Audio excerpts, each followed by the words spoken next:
So our campus is located on the traditional lands of the Lekwungen peoples, the Songhees, and the Esquimalt nations.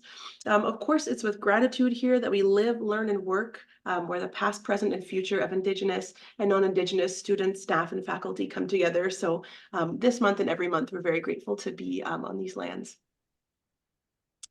And just a quick introduction, of course, the reason we're all here, a very exciting session today, turning organizational politics into strategic advantage. Super interesting topic. So we're going to hear from my wonderful co-hosts, Tam Posabon and Kathy Bishop, who are going to introduce themselves in just a second. I'll be your co-host for the session as well. My name is Ariana Konjerski. I'm an education specialist here at Rural Road. So delighted to be with you. At this point, I will pass it off to Tam and Kathy to get started on the session here today. Thanks so much, Ariana. I guess I'll just start, Tam. I'm not sure if we haven't sort of figured out who would start first or not, but as we wait for that pause, I'm Kathy Bishop, and as it says on the screen, I'm the program head for our MA in Leadership, the Executive Leadership Specialization, and delighted to be here with you all. It's, as Ariana said, an exciting topic, and me and Tam are really looking forward to sort of having a dialogue around it and with you. And yeah, I think I'll pass it back to you, Tam. Thanks, Kathy, and good afternoon or good morning, depending, as Ariana said, what part of the world you're joining us from today. But I am Tam Posabon, and I'm the program head for the Masters of Arts in Leadership in the Multisectoral. So this is a program where we have leaders from all kinds of different sectors joining in. So excited to be here, and I love the dialogue we're going to have. If there's one thing Kathy and I enjoy doing, it's talking about leadership and particularly about politics. So excited to be here. Thanks. Beautiful. So then why don't we just sort of move forward to our agenda today? So for our agenda, we're doing a bit of a welcome and an overview. So Tam's going to give us an overview in just a moment. But as we've said, we're going to do a bit of a dialogue in terms of looking at turning organizational politics into a strategic advantage. We have some guiding questions that we are looking at talking about and through for you. And then we're also going to create a space for any questions that you have for us. And then we will sort of wrap with a little bit more depth in terms of our MA in leadership programs, the multisectoral and the executive specialization that we offer here at Rural Roads. So thanks, Kathy. And you know, what we're here to talk about today is organizational politics. And sometimes this is often an elephant in the room, right? But leadership is more than just execution, really. It's about influence. And I think as we go through the conversation today, I think we'll see that connection that influence has around organizational politics. So what I thought might be a little bit fun to do right off the bat is to have a quick little poll, Ariana, to see how people's current mindsets are around their view of organizational politics. So if you can, if you're able to, please select an answer to the question there. When you hear or think of the word politics at work, what comes to mind? What is that mental model that you hold around politics?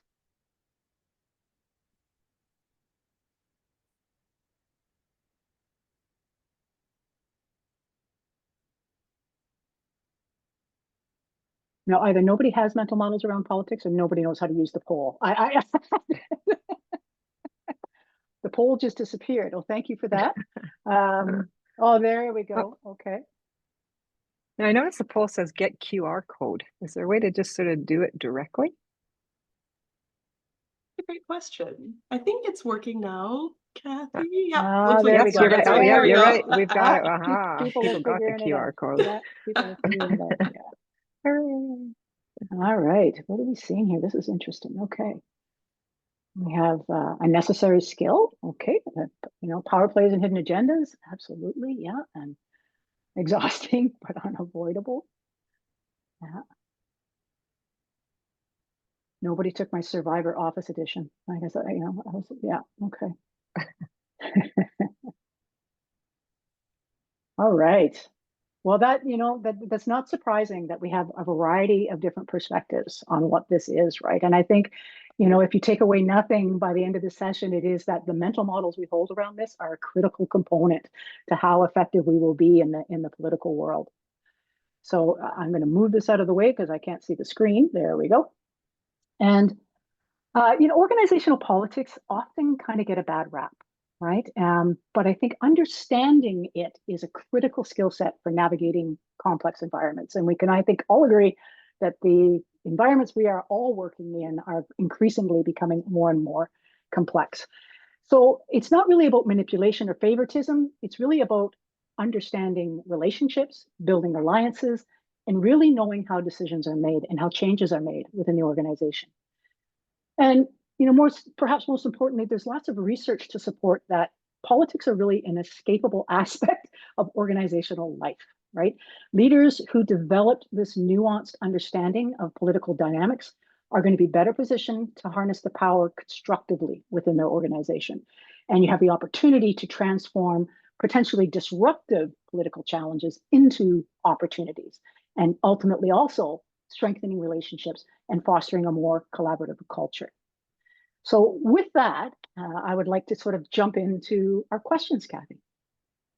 Beautiful. Yes, definitely juicy questions for us to look deeper at politics. And thanks for that overview, Tam.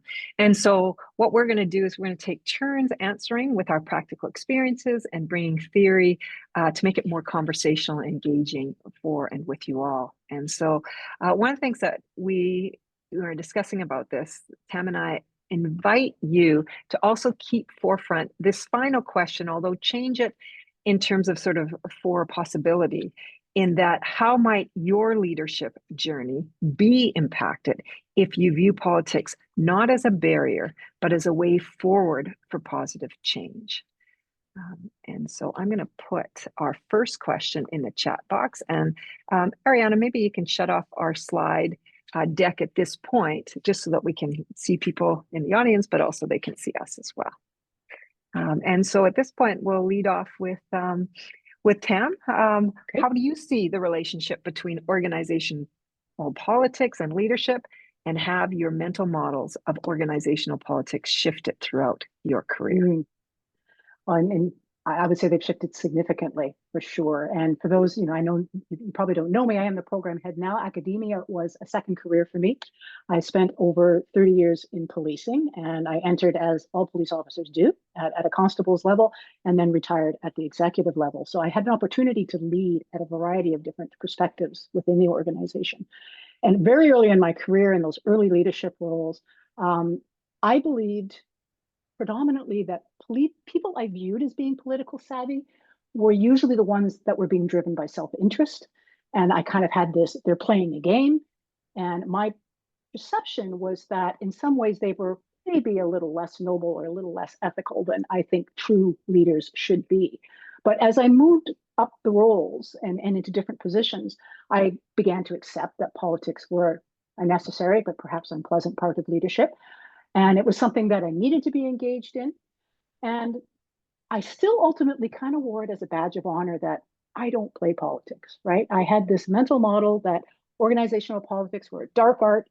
And at that point in time, I didn't really see it as a leadership competency or anything that needed to be sort of understood and developed like any other skill set. So for me, I slowly learned that organizational politics was not a game, and it was actually how real decisions were made in the organization. And navigating this with integrity is a leadership advantage. It's not a moral compromise. So they evolved over the years for sure. And it was really shaped through the lens that I was looking at in the leadership position I was in. So as I said, because I had this idea that if people were being overtly political, they had not the best intentions, I didn't actually recognize that a lot of what I saw as really good leaders in the organization were also demonstrating what I might call political savvy, right? I just didn't recognize it as that. I just recognized it as good leadership. So it really wasn't until I matured in my leadership role and until I came to this program and took the MA in leadership and then went on to do other academic endeavors that I really started to see the connection and how deep and critical this skill is to being an effective leader. Kathy, what are your thoughts? Yeah, excellent, Tam. I mean, for me, like you, my I've come through to the academy, but I haven't always been in the academy. I have over 30 years of leadership experience and have worked as an executive director in 2 different organizations. But as a young social worker, where I started out back in, well, it feels like 100 years ago now, but back in, I think, the 80s, I really learned a valuable lesson from a mentor of mine. He was talking politics one day, and I was like, I don't care about politics. And he said, Kathy, you may not care about politics, but politics care about you. And, that really impacted me, and it stuck with me throughout my career from there, like right from the get-go. And it's really served me well as a leader, because I shifted from thinking of politics as something sort of shady or the dark arts or, a game to be played, to really start to seek out understanding, which over the years then has grown into a curiosity of how politics within and beyond any organization that I work in can be in service to what I and our organizations do. And so I very much see being political savvy as a core leadership competency. And Tam and I were having a discussion the other day whether it's really something that permeates all areas of leadership or something that should be deemed as its own competency. And for me, well, yes and yes. And what I know is that by keeping it forefront, it serves me moving forward with a strategic view and really with a relational grounding. And so as I think about it, how it served me in my own career, I'd say that Patty Azzarello sums it up best. And I've been able to do better, look better, and connect better.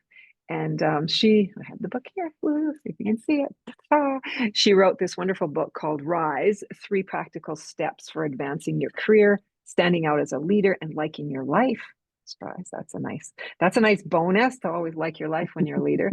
But she does speak to do better, which is, some of the gems she gives is working at the right level and having ruthless priorities, which for me really taps into the power of being an executive leader. And as you start to think about, okay, where's the political savviness in that? And how do I look at influencing in a way as opposed to commanding? Because we know if people are commanded, they'll either choose to do it or they're not to do it. Whereas when we work with people from where they are so that they're really on board and have the inspiration to move forward together and influence to make a difference, and we can make some things really happen. So that's kind of the do better. The look better, again, is when we think about political savviness, is around having an executive presence with credibility and relevance. It's about developing your own personal brand and standing out. And then, of course, the connect better is getting help. And she talks about, having mentors. And I really recommend, do not underestimate the power of having mentors. As I started, that's the first seed that was planted for me in this process, because they can really offer guidance. They can offer allyship. They can offer advocacy. And then again, as we're getting deeper into political politics and politicking, to really look deeper at things like authentic networking and engaging with reciprocity. And again, sort of having that vision. So I think it's really important to remember that organizational politics need to be bigger than personal self-interest. Tam, you were talking about this in terms of looking at our own self-interest, but we know that executive leaders, we set the tone and direction of an organization, and how executive leaders show up and what they value impacts a culture. And so I do like an older book by Joel DeLuca called Political Savvy. And he identified that dysfunctional politics are when there's high self-interest and low organizational interest. And then this, of course, leads to dysfunctional organizational cultures, which Richard Barrett has done a lot of work with on the values-driven organizations. But I think I'll pause there for a moment. Anything else that you want to add to, Tam, or shall we carry on with the next question? Yeah, I think we can carry on with the next question. I've got it queued up here. I'll throw it into the chat. Perfect. All right. And so as you throw it into the chat, I will speak it out. because I think you can lead off on this one, is when you think about the most effective leaders you've worked with, what made them influential beyond their title?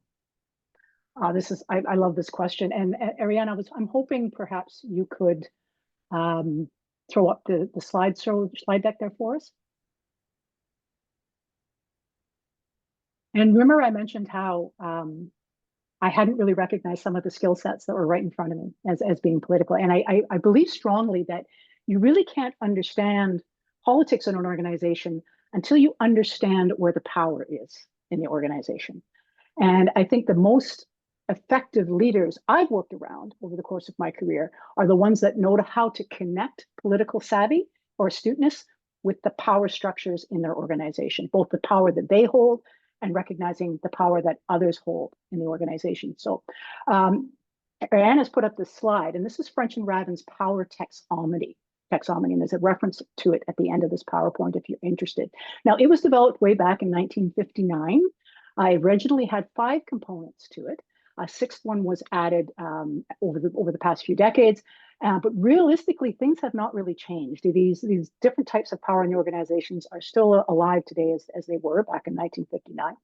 And I often think of this as kind of a toolbox for influence. So as a leader, you need to understand what power you have and what power others have. But here's kind of the catch. Just having power doesn't mean you know how to use it well, right? And that is why I would kind of argue that having an understanding of organizational politics or having the political savvy is an absolute critical leadership skill. So political savvy is kind of about your ability to read a room, right? Build relationships, navigate those power structures that may be visible or perhaps invisible at times, and using the kind of influence at the right time with the right people. And if you can do that, political skills are what turns power into purposeful leadership. So if we use French and Raven's taxonomy to bring this to bring it to life, kind of, let's think about perhaps you're a brilliant subject matter expert, right? You have that expert power within your organization. But if you can't adapt your message to different stakeholders, then you're probably not going to gain the support you need to move initiatives forward, right? Maybe you're a manager who has legitimate authority, right? You have power over certain individuals within your organization. You're tasked with leading them, right?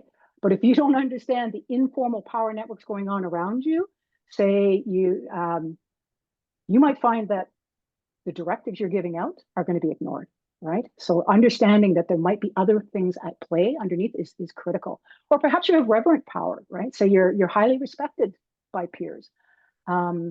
If you aren't politically aware of the organizational tensions around that, your expert power can be of no value.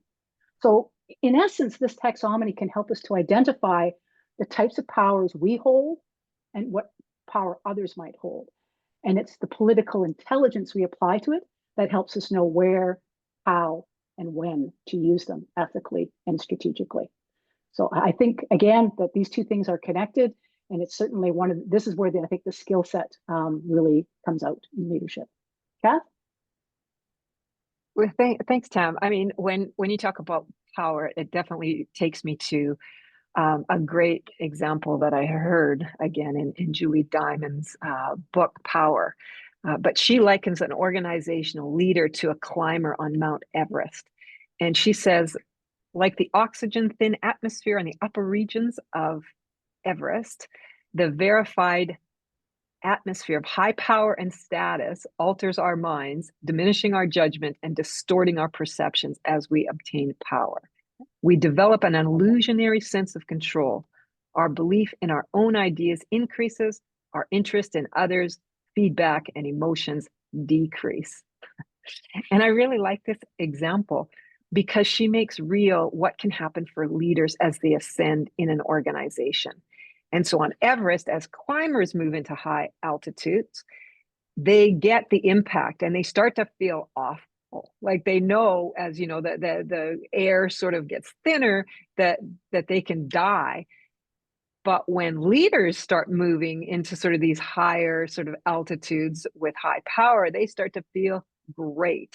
And the higher the rank and power we have, then our confidence starts to soar, our perceptions start to distort, our self-esteem rises while our self-awareness decreases. And so our capacity to feel empathy for others also lessens as we have more authority that's given to us. And so I think you starting off with power is really important, Tam, in terms of recognizing that by understanding power, that we then know what the risk is, and then we can actually utilize sort of political savvy to do things differently. And it brings to mind an actual senior healthcare leader that was quite high up in the ranks, that I was listening to him talk, and he said, you know, he knew that when he walked in a room, that no matter what he said, people would say yes. And he said he was very careful then not to ask for anything unless it was critical. And instead, he would listen and he'd seek to understand. And it just, again, brought to me that, you know, he had such great awareness and empathy. He just knew that to be politically savvy, that there's influences that are happening all the time, whether they're formal or informal. And so how do you sort of navigate and move with that? So yeah, I would say that it's, you know, the most effective leaders I've worked with are those who really did have a deep understanding of that, but that it just doesn't stop there. It's that power and political savvy is in service to something, and that's in service to a compelling vision. It's in service to a greater good. It's in service to the relationships that we have with people, and that it's how we get things done.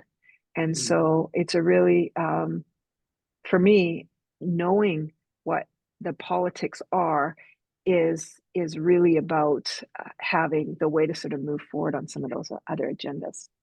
Your thoughts?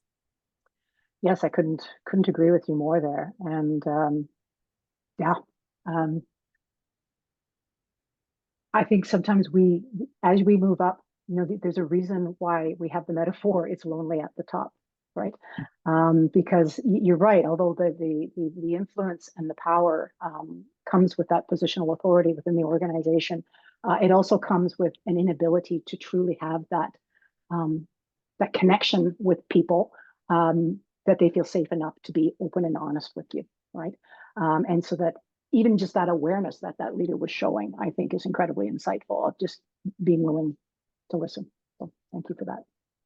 Yeah. I love what you said about it's lonely at the top, because it always takes me back. Back in 2021, I had the privilege of talking with Dr. Cindy Blackstock. So for people who don't know, she's a member of the Gitxsan First Nation. She's a child welfare activist. She's the executive director of the First Nations Child and Family Caring Society. She's also a professor for social work at McGill University.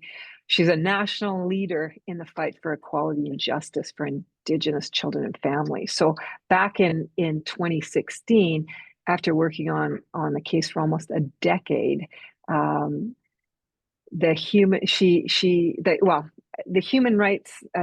Canadian Human Rights Tribunal found that Canada was discriminatory in its funding of child welfare services and didn't provide equal services for First Nations children. So this was a momentum, it was what's the word? Well, it was Momentous. a historical moment. Thank you. Yeah, that word. It was momentous, and it was a historical moment. There's actually a documentary film called "We Can't Make the Same Mistake Twice." But what I appreciated about Cindy is really one is her willingness to share. She has humility, she has grit, she has tenacity to do the right thing. She's very aware of what all that means from a systemic point of view. But this is a long-winded way to say she had shared this story about how, as a leader with an Indigenous worldview, that you're measured not by how high you are on the totem pole, but by how low you were on the totem pole, because that's where you need to be to lift people up. And I think, you know, and sometimes as we think of, you know, different worldviews or ways of moving forward, that a lot of times in a Western perspective, we do think about, you know, being at the top, or, you know, being lonely at the top. And so as we think about politics and how we're moving forward of them is how might we be able to shift what metaphors we're using or the words or languages to actually create new and different realities, and so that we're really bringing out the best in ourselves and others. Yes. Okay, shall we move on to the next question, Kat? Yeah, let's do it. Okay. I guess I should probably look at putting it in the chat box as well, right? Absolutely. Which is, And Ariana, we can probably advance to the next slide, please.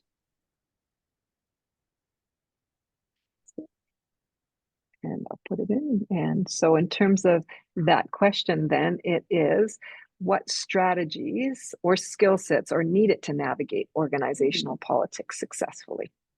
Yeah, and what I'm displaying here is not the be all and end all. These are just two sort of the Noel et al. And the Gunn and Chen. These are two frameworks that of multitude that are out there. But I'd like to talk a little bit about the Noel reference there, because it's recent. It's a 2024 research paper, and they identified sort of 4 domains that were absolutely necessary to develop political skill. And the first one is social astuteness. And this is the ability to observe others accurately and interpret their behavior and their motives and their intentions. And how do we do that? Well, we do that through listening deeply, right? Great leadership skill. We do that by identifying tensions in the organizations or tensions that might be on the teams and addressing them effectively. Conflict resolution, right? Another leadership skill. We look for signs of discomfort and we openly address them and establish connections with others in the workplace. We can offer feedback in a way that is supportive and focusing on specific behaviors. And we can pay attention to perhaps patterns of behaviors that we don't want to see, right? So there's lots of ways of building that social astuteness.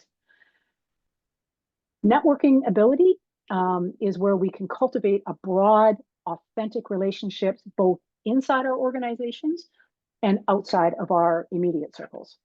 And we can do that through a variety of different means. Again, other leadership skills, such as reaching out to new contexts inside and outside of your organization, right? Get to know the people that work alongside you, but perhaps in different divisions, or if you have a very siloed organization, you might want to reach across those silos and get to know those folks. After meeting somebody new, you can follow up with a personal message or a phone call. You can participate in organized networking events, which can be formal or informal, to meet potential collaborators or other partners you might want to engage in. You can schedule regular check-ins with folks, with your key contacts, and also identify not only people within your organization, but people externally from your organization that perhaps have some kind of invested interest in the success, right? And find ways to connect that. And of course, there's all those social media platforms that are out there, but building your network is absolutely critical. Interpersonal influence is talking about the ability to ethically persuade, to influence, to impress upon others to help you get the desired results or outcomes that are necessary for you to be successful in your organization.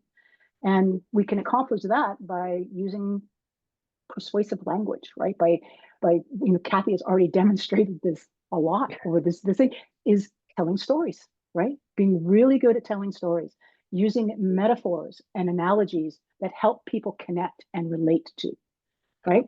Encourage those desired behaviors that you want to see in the organization. And this another critical skill is painting that vision of the future, right? Being future focused on the benefits and positive outcomes of your idea, and to demonstrate how that idea supports the interest or the goals of the people that you're working with. And then finally, this one here I thought was very interesting, and I think it's going to be debated in the literature, I think, for a bit. And they called the dimension apparent sincerity, which I think is a very interesting term, because it says it's the ability to appear sincere, honest, genuine, and open in dealings with others. Now, I think that's a very interesting way to phrase that, because as someone who believes deeply in the power of authentic leadership, I think we don't want to appear sincere. We try to want to be sincere and honest and genuine in how we approach people. But I think what perhaps the authors here, given the research that they did, it was just as how people presented it. You needed to be to present yourself as being sincere. But you want to give rise to being transparent enough to know that you don't have any alternative motives here, right? That you're actually interested in the betterment of the people that you're working with and the betterment of the organization. And you can do that by ensuring that your actions are actually aligned to what you're saying, right? I had a mentor one time that said, you know, Tam, if you always tell the truth and you're transparent, you never really remember or have to remember what you said. Because if it was the truth and it was transparent, you'll come back to it, right? It will be there. So, and avoid that ambiguous jargon that sometimes happens in the organizations that we're in, right? Provide critical feedback with empathy and respect to people, right? And occasionally share those personal experiences and story that illustrate your values and your character.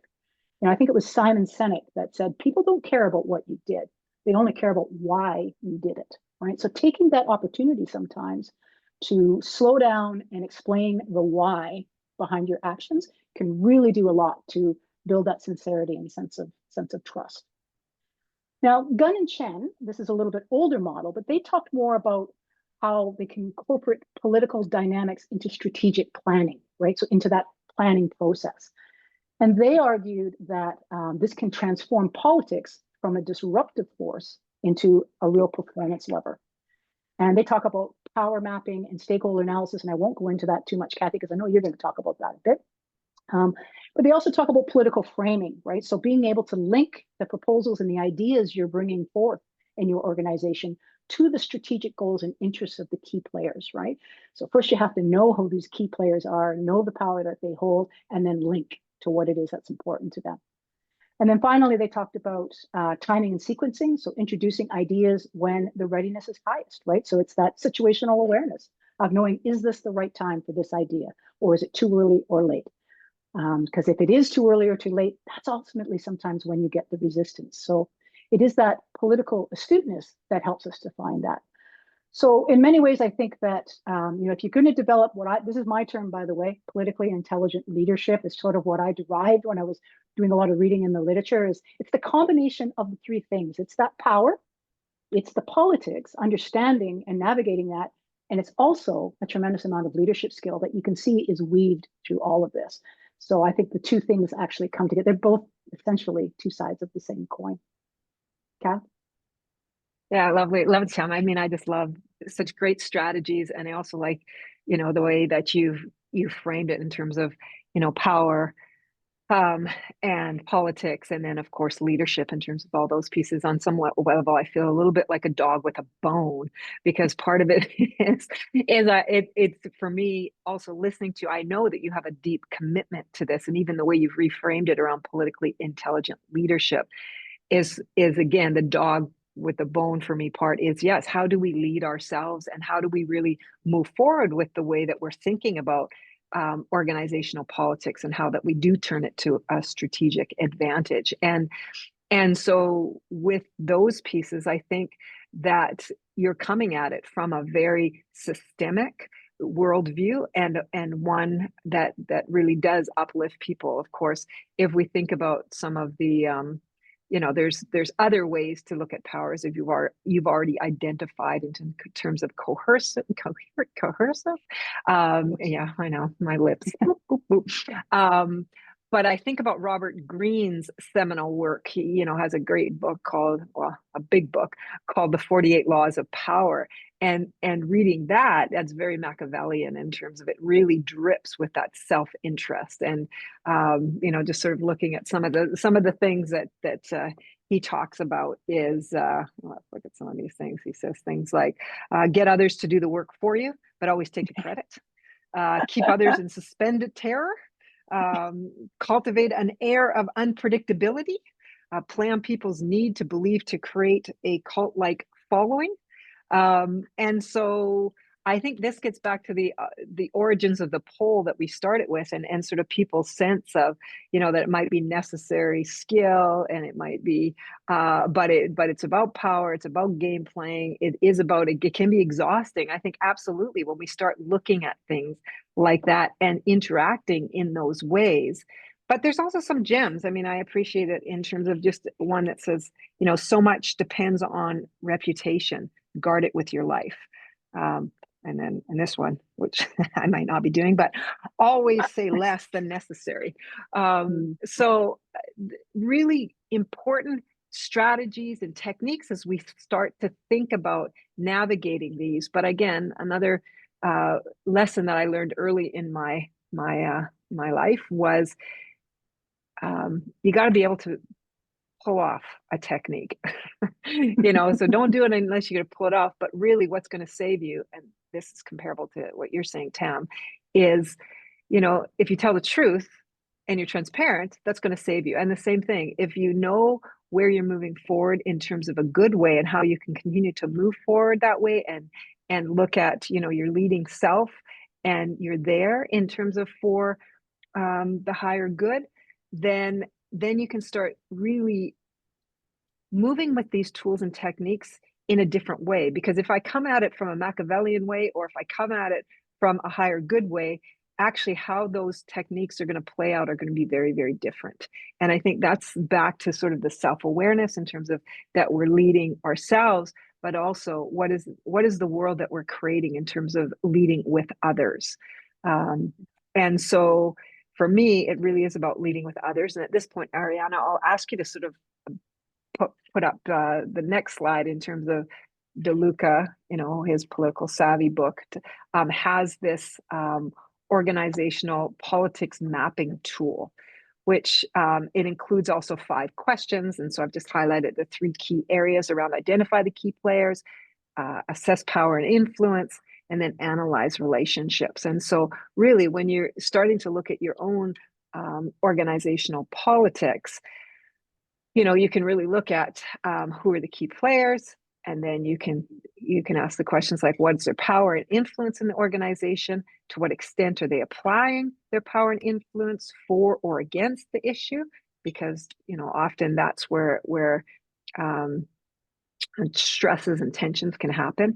And how easily can their influence be changed, or perhaps your own influence be changed, or in terms of, for me, that's really getting at the heart of what's important to people, and where are people going to, like, what lines are they drawing in the sand? What are they wanting to sort of move forward, and what do you want to move forward? And so how are you going to find that shared interest and common movement? And then analyze relations, which is what significant relationships exist among the key players. And so an example for me was not only like in our organization, but at one time I was working in an organization as the executive director, and working with a funding agency where they had decided that they were going to cut our funding. And so basically I had to sort of look through sort of this mapping tool and sort of say, yeah, okay, so who are the key players in this, and what is really going on, and how is this going to impact what we're doing, and where do they really want to go, and where's our aligned interest, and so how can we sort of move this forward together? And so we were able to put together a strategic plan in that way to then actually, not only did we receive our funding, but we actually received more funding because we actually put together a program that offered something that was in service to what they were trying to do as well. So they were able to sort of generate more funding. So again, organizational politics can be really juicy. They can be really interesting because it's really how things get done. And it's sort of the informal and formal influences that we play to sort of really look at something in a good way to make the world a better place. That's it for me.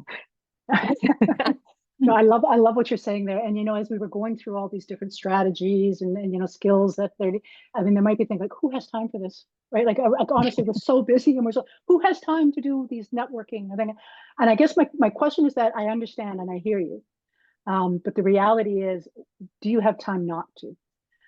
Because when you think of how, when you build these relationships, and for lack of a better word, you kind of grease the rails a bit, you get less resistance. There's more alignment across the different things, and it actually saves time in the long run. But there needs to be that investment up front.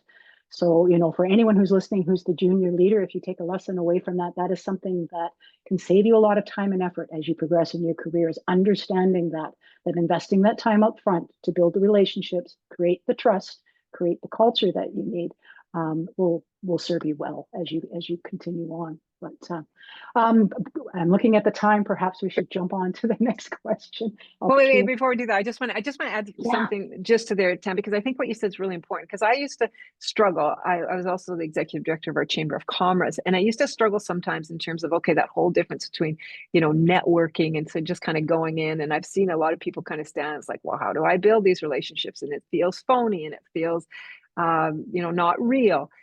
And I think what I learned is if you go in with a, how can I be of service to you? Because we're trying to build something together. So it's not just simply, well, I'm making this, false relationship, or I'm trying to make you do things for me. It's more that reciprocity. And it really can start with a curiosity and, how can I support what you're doing? What is it that you're passionate about? What might we do together?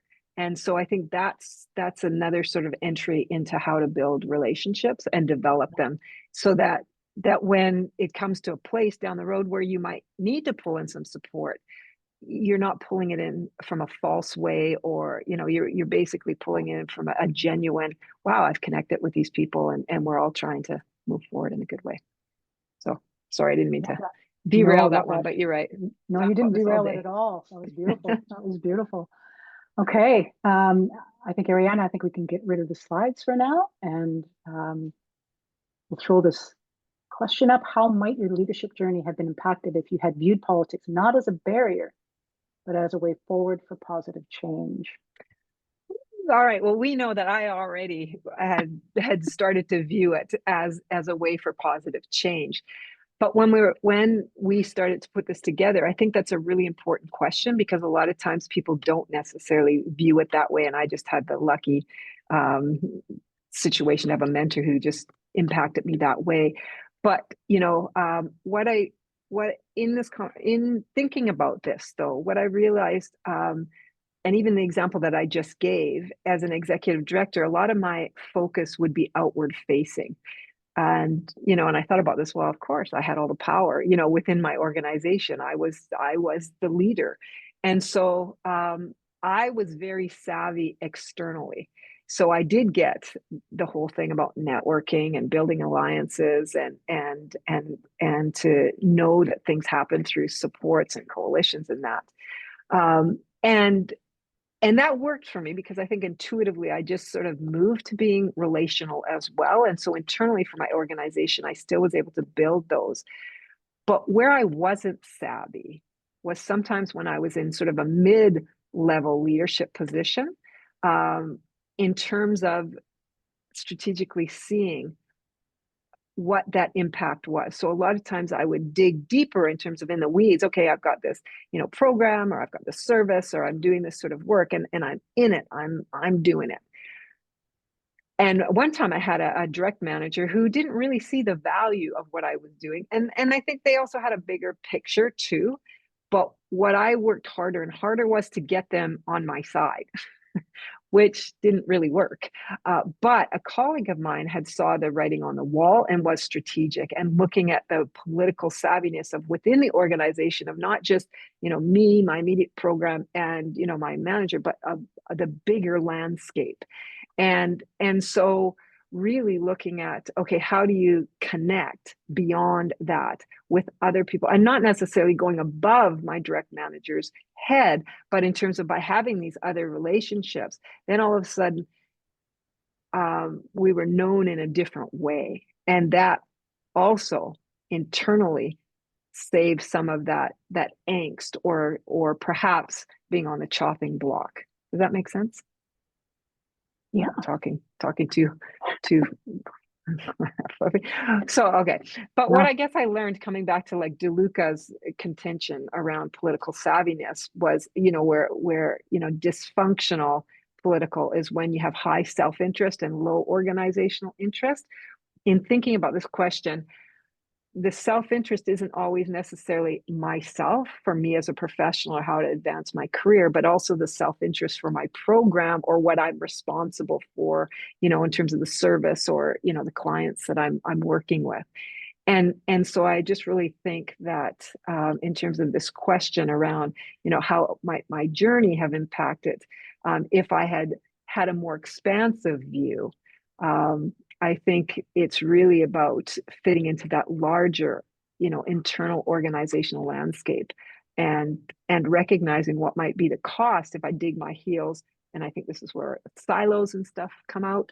But what might be the cost to be a siloed program, and how then again do we have that bigger picture, which of course for me is where I delve back into an executive leader, where executive leadership really is about setting the tone and direction, but we're all leaders within organizations. So how do we then move with that political intelligence, the political savvy? What about you? Oh dear. Reflecting back, and when you were speaking about the author that wrote the sort of that Machiavellian approach to power, that really was the mental model I held very early in my career, and I think it really did kind of hold me back from truly understanding the environment that I was operating in. I think if I'd have approached it as a constructive force rather than a barrier, my journey would have shifted from having to sort of battle hidden currents that I came across unexpectedly. And, particularly policing is policing. And then there's being a female in policing. So there were some things that came at me that perhaps if I had been a little more politically savvy, I think I wouldn't have been knocked back as badly by some of them. And I would have been able to be a little bit more purposeful in steering my folks, particularly when I was leading teams toward shared goals, right? I was very much a task-oriented person, didn't really understand the power and importance of relationships, and because in an industry like policing, or profession like policing, you are working with people for 30 years, right? So long memories. And the relationships that you build early on stay with you and follow you throughout the organization. So had I known that when I was a little bit younger and been a little bit more politically savvy, I think things would have been easier for me going forward. And if I had seen, political astuteness as central to the organization's functioning and a critical leadership skill earlier on, I think I could have used it much more effectively. And if I had integrated it more, meaning viewing sort of political skill as that essential skill early on, I probably would have saved myself a lot of frustration and a lot of frustration from my peers and colleagues. And, understanding how to navigate that political frame, I think is an absolute, it's necessary to build consensus, and you need to be able to converge people around common ground. And I think I would have been more successful in turning potential resistors and resistance into more of a sort of co-ownership. And it probably, because as I evolved through the organization and started leading organizational change projects, I think I would have been able to accelerate that change a little bit easier, right? So I think if I had viewed politics as a forward moving force, I think it would have helped transform my leadership from being perhaps what was just a little bit more reactive to more proactive. And I think ultimately kind of equipped me to more ethically harness the influence that I did have with the power that I had to help build a little bit more durable coalitions. And I don't know, I left after 30 years, and I was contemplating applying for chiefs of police at that time. I was headhunted by organizations that asked me to apply. And I really do think in some ways it was my lack of political astuteness that secretly was holding me back, that I thought, don't think I'm right for this. And I think that was part of it, is that had I done that a little bit earlier in my career and understood it as I understand it now, I think I would have made a different decision instead of leaving policing. So don't regret it. I love where I am and what I'm doing, and it was the right decision for me, but certainly something I've reflected on as I've gotten to know more about this, for sure. Yeah, so fabulous. So yeah, so amazing. Aren't we lucky we do the work that we do? So yes. I think now, Ariana, if we can turn back on the slide, I think it's really, people have been listening to us sort of chat and dialogue. I hope it's kind of inspired you to kind of want to talk as well a bit. But, we have a question for you, which we started, which was, how might your leadership journey be impacted if you view politics not as a barrier, but as a tool for positive change? But we also, if you have any questions that you want to put in the chat box if you've heard, please feel free to put them in. Any questions you have for us or anything that you want further comments to be given, or are you just happy to absorb it all in?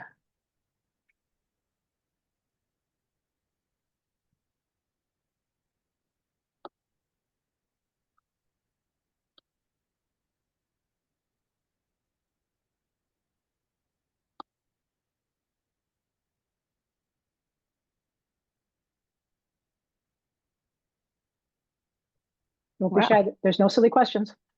No silly questions. No silly questions. Any comments?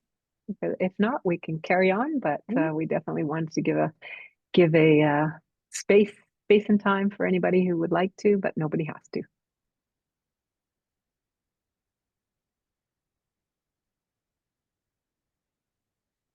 Well, then on that movement, I would suggest, Tam, that we continue to move on, and appreciate the people listening, and hope that some seeds have been planted, or at least some sparks have been generated for where you might move forward in terms of your own organizational, political savvy, and just really appreciate you being here with us today. And we would also like to just share some of the offerings in terms of our own MA leadership. So as we started, we do have our Master in Leadership, and I think I'll throw it to you, Tam, first, if you want to speak a little bit more on the Sure. multi-sectorial. Thanks, Kath. Yeah, this is a 2-year program. And really, it starts off with a deep dive into understanding who we are as leaders. What values drive us, what mental models do we hold, how do we see ourselves in the systems that we operate within leadership. And it's really for you can be at any place in your leadership career for this program. It's for experienced or emerging.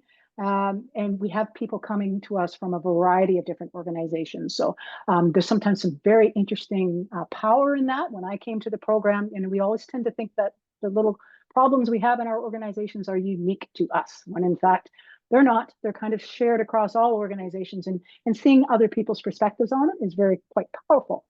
So it's, like I say, it's a 2-year program. Starts off with that. There are 2 residencies involved. The second year is really about identifying an action-oriented leadership project that you will dive into, about creating that real positive change for yourself and for the organizations that you are connected with. So with that, I know we're getting short on time. I'll pitch it over to you, Kath, to talk about the executive leadership. Lovely. Well, thanks, Tam. And our executive leadership program also is multi-sectorial in terms of that we have professionals from all different fields, which is wonderful. Where we really zoom in and focus on are those who are tasked with leading their organizations. It is clear that different capabilities are needed for organizational-wide responsibilities, capabilities like purpose, vision, mission, values, strategic implementation, political savvy, and a variety of other pieces in terms of executive communication. And yes, so I think what's really important is that we really do need executive leaders who can engage in leadership to really truly lead organizations in the face of adversity, uncertainty, and what is happening right now in our world.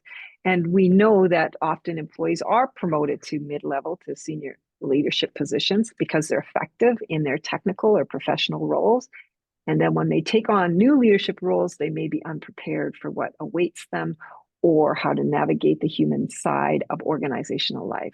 Or if they're seasoned leaders, they know the value of lifelong learning and leading and seeking out the opportunities.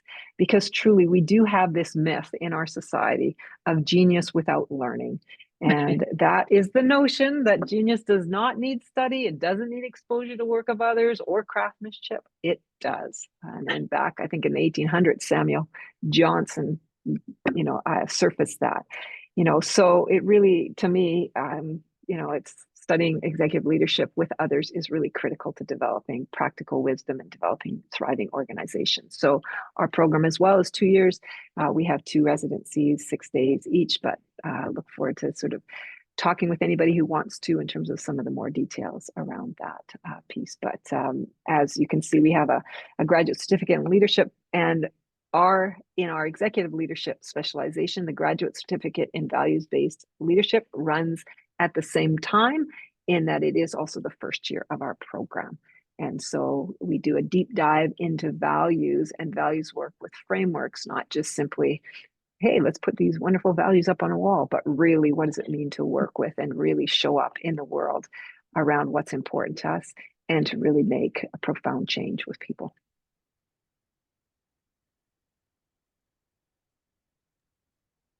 Well, thanks, Kathy and Tam. That was awesome. We do have one question in the chat just before we move along here, from Amanda, who's just wondering, she says, I really appreciate the framing on this question. It's been a conscious shift that I've been trying to make on my own journey. How can we start to tackle taking some of the ick feeling that many have around the word politics? You want to jump in, Kathy, or do you want me to start? Either way, I mean, it's a great question. Thanks, Amanda. It is. Yeah, go ahead.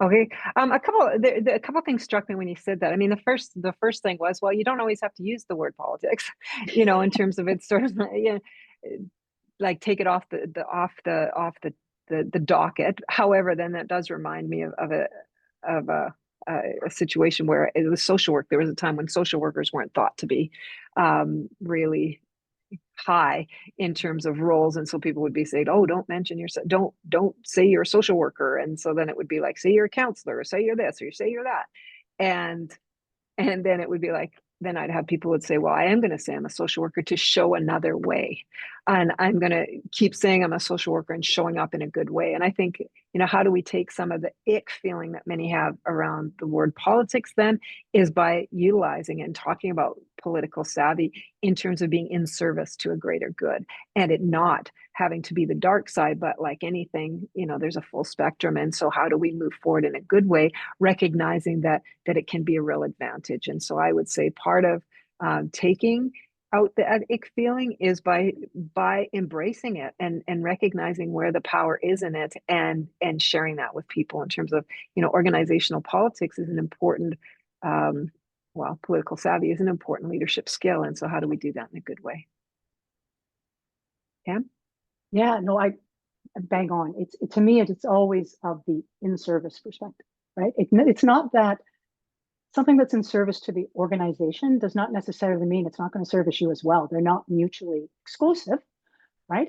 I can honestly say I never pursued promotion to the different ranks in my organization because I wanted more power.